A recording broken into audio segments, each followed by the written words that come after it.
Hello, and let's talk about the violence in Delhi. The horrific violence that Delhi witnessed earlier this week may have subsided, but the people of the city and the people of the entire country are still shaken. At the end of every series of incidents like this, the media, many of us common people ask the same questions. How did this happen? How did people who were living together for years, for generations, suddenly take up arms against each other, enact so much violence against each other? How did this spontaneous outburst happen?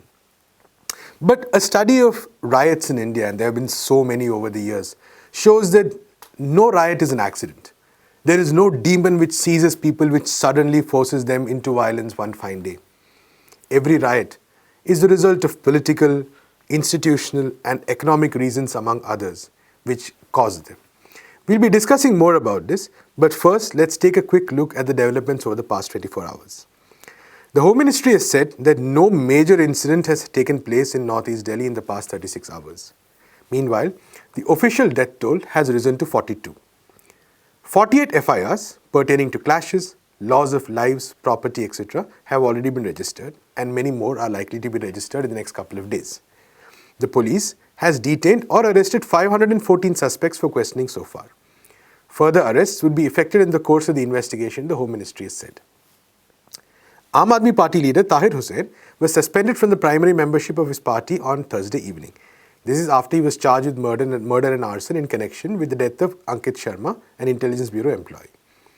No FIRs have been filed against BJP leaders, on the other hand, for alleged hate speech. The Delhi High Court on Thursday gave the police 4 weeks to take a call on this matter. On Wednesday, Justice S. Muralidhar had demanded an answer within 24 hours. Justice Muralidhar, who heard the petitions on the Delhi violence on Wednesday and slammed the Delhi police over continuous violence over 3 days, has been transferred to the Punjab and Haryana High Court. President Govind ordered a transfer. To talk more about some of the issues we discussed earlier, as in what is exactly the context of this violence, we have with us Aunindyo Chakravarty. Hello Aunindyo, thank you for joining us. Thank you for having me, Prasanth. So there are many aspects to a riot, and over the past few days we've examined some of them. There's a question of the state, of course, the kind of signals it sends when an incident like this happens. Yes. And there's also, of course, the questions of realities on the ground. Maybe sometimes very hyper-local issues which actually tend to spark certain, and of course there's rhetoric at the national level, so many angles. But one of the angles that we generally often go into much later or don't even go into is the question of, a very basic question actually, and it may be difficult sometimes to evaluate, but who is a rioter? As in, what is the kind of conditions on the ground that say that convert someone into this kind of person? Exactly. Right. So you've been doing some writing and thinking about it. So we're talking about this. You know, one of the things that I found difficult to find this time, and as you were saying, that probably more difficult because there's so much hatred for the media, so much distrust for the media on both sides, that it's been very difficult for journalists to actually talk to the people who are out there with those sticks and stones and guns. We know a lot of guns being used there in Northeast Delhi. But you can create probably a profile from whatever you can see in the videos. And I've spoken to a lot of reporters who are out there on the ground reporting. And one of my former colleagues actually got beaten up. So he told me that the people around him were all young. Not more than 30, all between 20 to 30. And if you look at the footage that you see, most of them are like that. And many of them were drunk. I mean, not on just religious fervor, the hatred. They were literally drunk. They were reeking of booze. And they were very aggressive. They had collected, many of them, in many places you see, had planned and therefore had these motorcycle helmets on their head. So there is clearly some sort of an organization happening. But also, many of those who were killed, if you look at those stories, because we've got stories of people who were killed, you will find that their families say that they'd gone out to get milk, were coming back, or were on their way back from work. Right? So-and-so worked as a daily wage laborer, was on his way back from work, got shot while he was trying to hide. There are many such stories.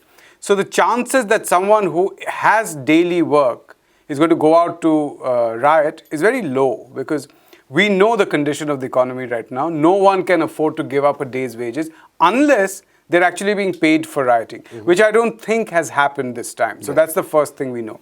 So they're unemployed. Now here is a very striking figure. I took some data from CMIE, because you know that the government of India obviously is only fond of one kind of data, which is 4G or 3G kind of data, right? Now, and that gives you a very striking piece of data. In Delhi, young men between the age of 20 to 24, right? There are about 15 lakh of them. 7 lakh are either studying or for some reason are not out there looking for jobs. 8 lakh are looking for jobs. 4 lakh out of them, Prasanth, don't have work. They're looking for jobs. That's half the number of people who are looking for jobs, young men who don't have work. I'll increase that to 20 to 29. And we know that what happens is that people in the early part of their 20s or late teens, those who start working, they think that I'm not going to take this job because I'm going to look for a better job. Right. Maybe they've got studied more than their parents, often their fathers, because in many cases the mothers are not. And the father might be a daily wage worker or a driver or something somewhere, and the son doesn't want to do that, right? So he wants something better. By the time he's crossed 25, there's pressure on him to get married, so they start taking whatever job is available. So a lot of times unemployment is not because there's no job. A lot of times it's not the job that they want, right? Because you've been to college and now someone's telling you to basically cut garment cloth. You don't want to do that, right? But you might have to take it up when you're 25. So that unemployment rate falls. But even then, it's about 16-17% between 25 to 29. And 20 to 29 years, young men in Delhi, 3 out of every 10 is unemployed. So you think about it. 10 young people, friends, right? Sitting together at a place, right? In the evening, maybe having 7 of them can talk about what their work is. Maybe 3 of them say, my work is terrible, I don't like it. But 3 have nothing to say. Right? They're unemployed. When they go home, their father tells them that, why don't you just start, I'll pay you. Become an Uber driver. Let's get a or do delivery. All these boys are doing delivery all over the place with Zomato and all that. Why can't you do that? Son doesn't want to do it. He's going out. He's probably playing cricket somewhere, sitting around. A lot of TikTok videos all over Delhi. If you go, they're making this. They're unemployed, angry, frustrated. And anything can spark, a small spark can become a fire. So that's the basic part of this. But you also wanted to, in a sense, get a sense of what is happening in Northeast Delhi. Very difficult to actually get proper data, but we are now going to look at the anecdotal evidence here. And people have reported there for a long time, including my friend Ravish Kumar of NDTV, who has done a lot of reportage, and he got me some information. It's not original, and that information is that most of the people here are ready-made garment factory people. So there are about 500 to 700 ready-made garment factories here who make, and in Lakshmi Nagar and in Welcome Colony, there are big garment mandis, which send it to across India. Now, anecdotally we know, right? I might be wrong here, and maybe this is a prejudice, that in North India, tailoring is a part where Muslims are at least at par as Hindus. Maybe more than what you see otherwise, right? And so garment factories are disproportionate in terms of population, owned by Muslims, and a lot of Muslim workers there. This is a job that maybe a lot of Hindu, especially upper caste young men, don't want to do. So you see that there are these Muslims who are self-sufficient, not making a huge amount of money, because I also heard that in these places, it is apparently one of the most densely populated areas of the world. And in some places, to a single room, there are 20 to 25 people who live. So they take turns to sleep, right? And we know this in most of the outskirts where working populations live in Delhi. Now, they are kind of have a cycle of going to a garment factory. There's cutting, washing, putting buttons, stitching. And in many places, 20 to 25 people work in single factories. In some places, you'll see there are these 4-story buildings where there are 50 people working. Another part of the place is a big tire and spare parts, and you'll find a lot of mechanics. Cars go for being fixed. The pejorative term that the right wing uses against Muslims on Twitter. It's called Puncturewala. You must have heard that. Right. Again, it is associated with Muslims. The work of being a mechanic and doing that work. So, if you look at it, it is possible, again, very difficult to know, possible that Muslims are employed, not very lucrative, but have a higher level of employment here than Hindus. Again, I don't know whether this is true, but if I look at what is being produced here, garments and, this entire tire retreating and we know that their entire market was burnt down by a Hindu mob, right? So why did they target it? Right in Gokulpuri, right behind it, there was a police station. Right. So we know that these are being targeted. We know from pictures that there are these shops in the middle between two shops, which is a Muslim shop, which has been burnt down. Cars owned by Muslims have been burnt down. So they're being targeted, which also tells us that there's this degree of relative affluence. No one is affluent there, but relative affluence, which is something that parts of Gujarat had, if you remember. Right, exactly. So the anger that I'm sitting here, I don't have a job, and within that, there is WhatsApp, there is mainstream media, there are primetime anchors who are telling you that Muslims are ghuspaitiye. They're infiltrators. They're vermin. Right? Amit Shah in his rally uses such terms. Right? And they tell you that we have to bring in a law to control population, which is what? It is a code word for saying Muslims have 4 wives, they have 25 children. We know about that famous speech, right? Which was unke 4, हमारे 4 और उनके 5 और 25. Right? हमारे 2 और 4 और उनके 5 और 25. Right? We know that this is a fake, completely false thing.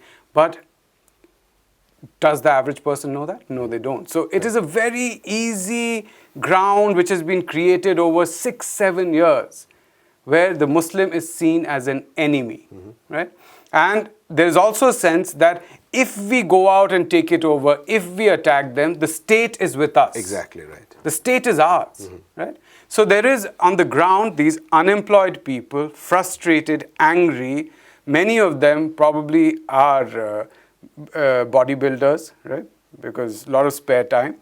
And I have spare time, but I have spare tires too. But the point is that, so there is this machismo, right? There is the fervor of religious hatred. There's a hatred against the other. And there's also a sense that if you say anything against the state, you must be anti-Hindu because the state is Hindu. Exactly. Right? So what that does is that when they sit, when these Muslim people, Muslim young men actually aren't doing that, but you'll see there are young women, right? When they sit on dharna, what is the sense? That these people, if they're anti-state, against a law, they must be against me. Right. They must be removed from here. Right. So it actually doesn't take much to start a riot. Right. And to sort of build on the question of the unemployment you were talking about. So has this always been an issue as far as you see with Delhi, or is it a much more recent development? No, I think that Delhi urban unemployment has increased dramatically in the Modi years. Right. It has always been one of those higher unemployed places, but unemployment has increased dramatically across India. Of course. Right? The data says. Now we know that the Modi government has shelved every plan to give you any such data till they can work out a methodology by which the data looks good. Right? So that is taking time to work out that methodology. But private CMI's data shows us how unemployment has increased across the country.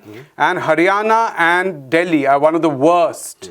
Right? They're one of the worst, and Western UP. Right. These are all, so we know that during the riots, people have been brought in from Loni. Right.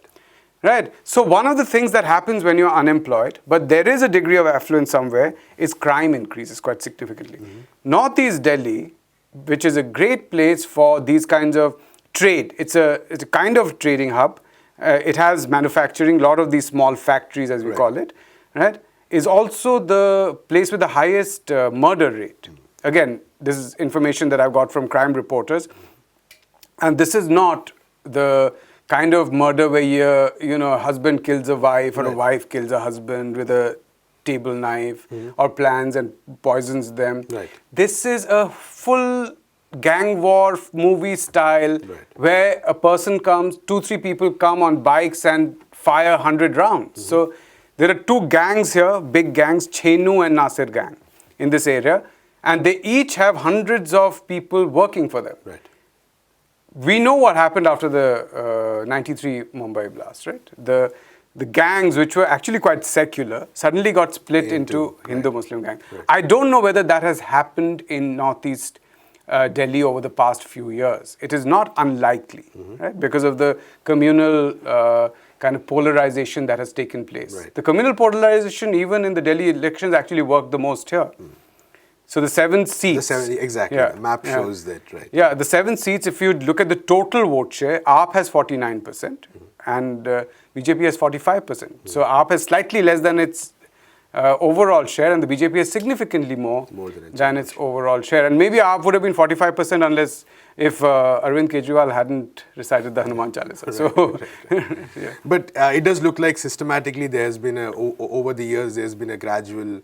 And there's been absolutely one gradual polarization, of course. Absolutely. And to a complete decline in possibilities of employment, no structural efforts made to actually resolve the situation. And also, it's being told that the reason why you don't have jobs is because Bangladeshis are here. Yeah. The reason you don't have jobs is because Muslims have too many children. Right. That's the answer you get all the time when you ask a person, what is the reason? Because this is the overwhelming discourse in the public space. This is what is being spread not only through social media, not only by politicians, but by journalists. Exactly. Yeah. Thank you so much, Aunindyo. Thank you. Another key question that the past couple of days have raised is that of institutions. Where are the institutions that are supposed to maintain peace in society, to protect the integrity and bind people together? Why have these institutions failed?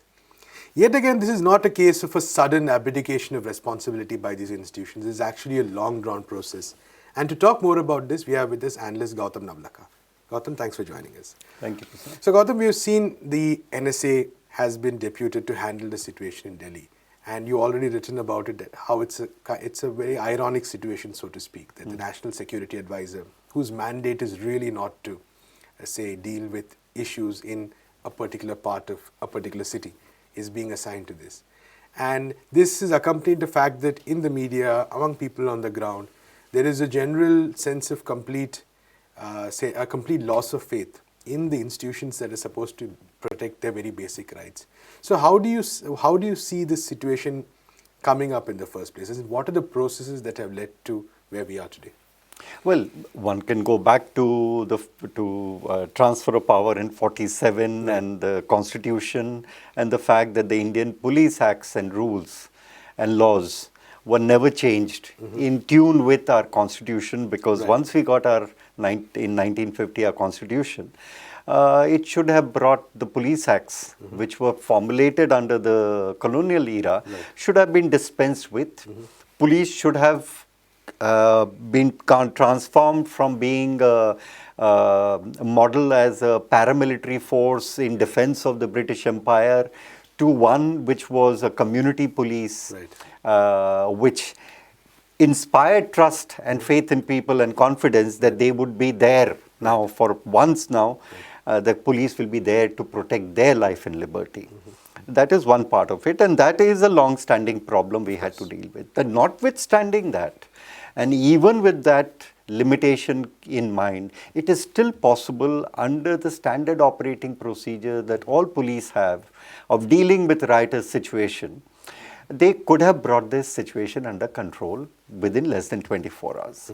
But what we have seen, Prasanth, is very clear evidence of the fact that the police administration in Delhi and elsewhere in BJP ruled states in particular, they become so biased, so partisan, that it's brazenly displayed. And this brazen display of bias means that institution which is meant to protect life and liberty of the citizen actually has become a force which sides with the perpetrators or the ruling party members, wings at hooligans if they belong to the ruling party, and which is what happened in Delhi. We have seen this build up for quite some time. It began with the attack on the university against the students, Exactly. either acts of omission or commission by the police. One has already talked about it. Then the manner in which they went after certain sections of the people while ignoring the activities of others. This has brought about a situation where I think people feel helpless. Right. They can't trust, they can't turn to the police because you don't know that even if you ask them to come, whether they will actually foist a false case against you. Right. This can also happen. I mean, can you imagine that people who are protesting peacefully for more than 70 days, and there was not a single incident from their side of any act of hooliganism, are the ones who are being targeted and attacked. Right. In addition, now when the police has now been brought on the streets and they've been given the orders, which they were not given for 96 hours, so that the mobsters could carry on with whatever they wanted to, are now targeting everyone. And it's very clear, given the nature, the bias, that their main targets would be the Muslims, the minorities, or those Hindus who are against Hindutva. And that is the fear, because if you look at the pattern of what has happened, and we'll soon realize from the number of arrests, once the figures come out and details come out, which way it is going, that same bias would be afflicted. Right. Now, once the institutions collapse, Prasanth, then we have seen it in 1984 also. Once people lose faith and they believe that neither the police, which is mandated to heed the complaint of a person who has been aggrieved, if they refuse to file an FIR, we saw that a sitting judge of the High Court was overnight transferred to enable the High Court Chief Justice to come out with an order which was in line with what the government and the police wanted. That everything gets delayed, that they are not forced to file cases against FIR, complaints against members of the ruling party, Bharatiya Janata Party, who were instrumental in instigating trouble and who are party to the design that we see being enacted on the streets of Delhi in the last few days. Yes. So the other aspect also being the fact that it also gives some of these mobs the confidence that, you know, they enjoy impunity. Exactly, nothing. Exactly. I mean, if Kapil Mishra knows that he's not going to, there is going to be no FIR, that in fact the Solicitor General and the Home Ministers and the police are standing by him and defending his right to abuse, incite violence and get away with it, why would he feel any need to correct himself? He'll carry on along the same line. Exactly. The other key question which is also interesting to look at is a different sort of institutional issue, so to speak, is also the kind of response that this issue has been receiving globally, and the fact that the Indian government is in some sort of a firefighting mode right now. So what are your impression of this? I think it's so brazen, Sant. It was so brazen, and it is being played out in front of media, and I mean everybody is witnessing it and listening to what is coming out. It was impossible for the international media and concerned citizens abroad who are mindful of what is happening and are looking at what is happening to have ignored what was taking place in Delhi. And there have been very sharp comments, not just the media, the Western media, for whatever bias, their reportage of this and their highlighting this issue has been quite commendable, I must say. But it's other organizations and institutions. It's not just United Nations. It's different institutions in the United States that have come out against it. It's the Organization of Islamic Countries that India was tom-tomming as siding now with India against Pakistan has come out and condemned the attack on Muslims. So this is something which is, and it's increased. The number of comments, the number of statements, the number of anguish statements issued by various institutions have increased. And all Ministry of External Affairs is now doing is firefighting. Exactly. And this is also brings out that how domestic, if you are unable to have an inclusive vision of India, and you are partisan and biased, and they're targeting minorities or those who disagree with the ruling dispensation, they are being targeted or false cases are being foisted upon them, then it becomes, it's very difficult for the same government to sell itself as representing the world's largest democracy. Please remember that the Indian government is now pitching, amongst other qualifications that cite of Indians for H-1B visa, they're saying that India's democratic credentials should give them an edge over others to allow them to be given H-1 visa over, say, Chinese or other people from other countries.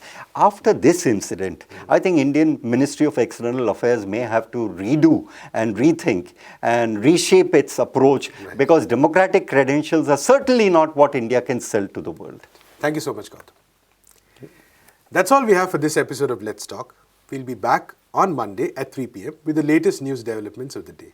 Until then, keep watching NewsClick.